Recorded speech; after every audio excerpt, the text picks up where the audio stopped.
그렇습니다. 조선조 500년을 6.25 조선이라고 이렇게 특징을 지어주신 것도 제가 처음 들은 것 같은데요. 재미있고요. 그러면서도 그 500년이 딱 우리 관념에 박힌 그런 유교나 유학으로만 간 것이 아니고 거기에 우리가 평소에 유학에 담지 않던 여러 가지 문화 내용 또 생활 이걸 다 포괄하고 있다. 그리고 상당히 역동적인 변화가 되어왔다.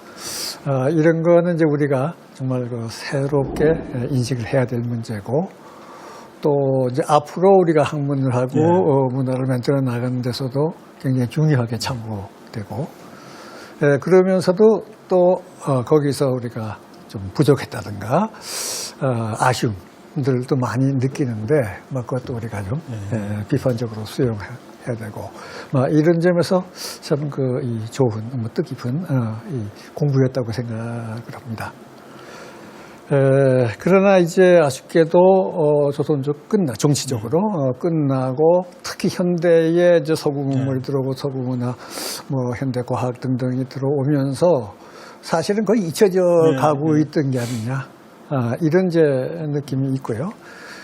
그래도 우리가 우리의 귀한 문화 유산, 유산일 뿐 아니라 우리의 삶의 터전이기 때문에 이것을 살려나가야 되겠는데 거기에 대해서 좀 어떤 좋은 대안이 있으신지.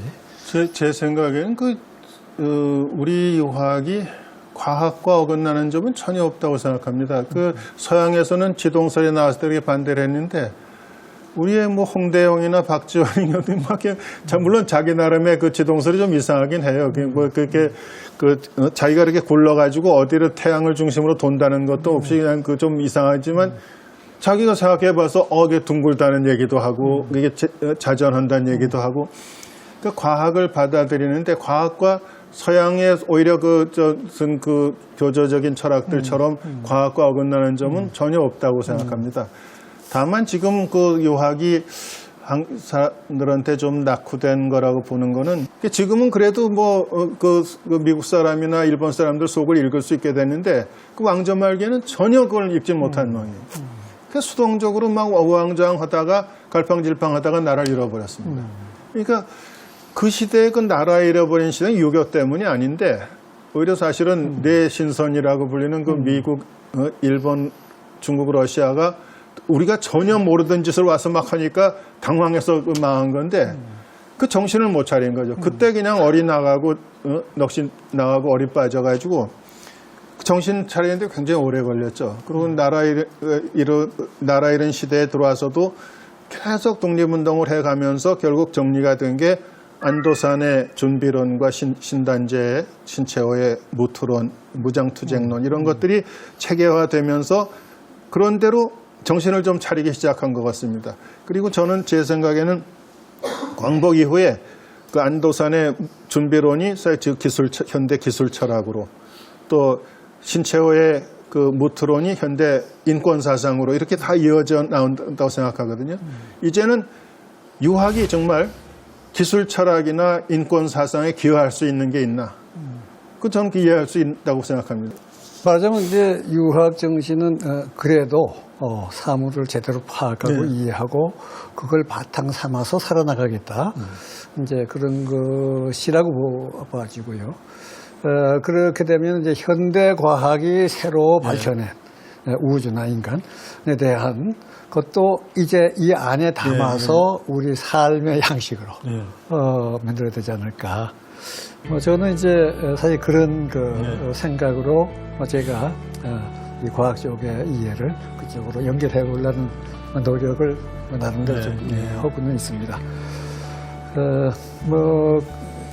다음 시간에는 제가 그거에 대해서 현대 과학을 통해서 우리가 살아나가는 데에 또 우주 전체를 전체 하나의 큰 틀에서 파악하는 데에 어떤 기여를 할 수 있는가에 대해서 한번 좀 말씀을 드리겠습니다. 정말 흥미진진한 논제인 것 같습니다. 네, 수고했습니다.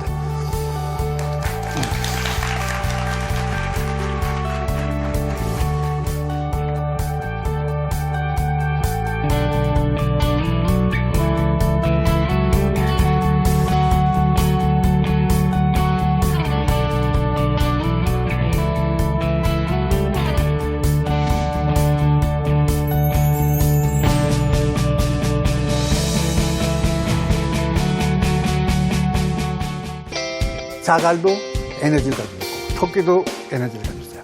네, 에너지를 가지고 있다는 점에서 차이가 없습니다.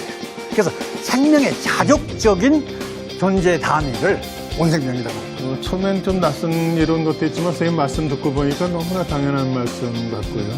우선 우리가 어떤 존재인가에 대한 투철한 이해.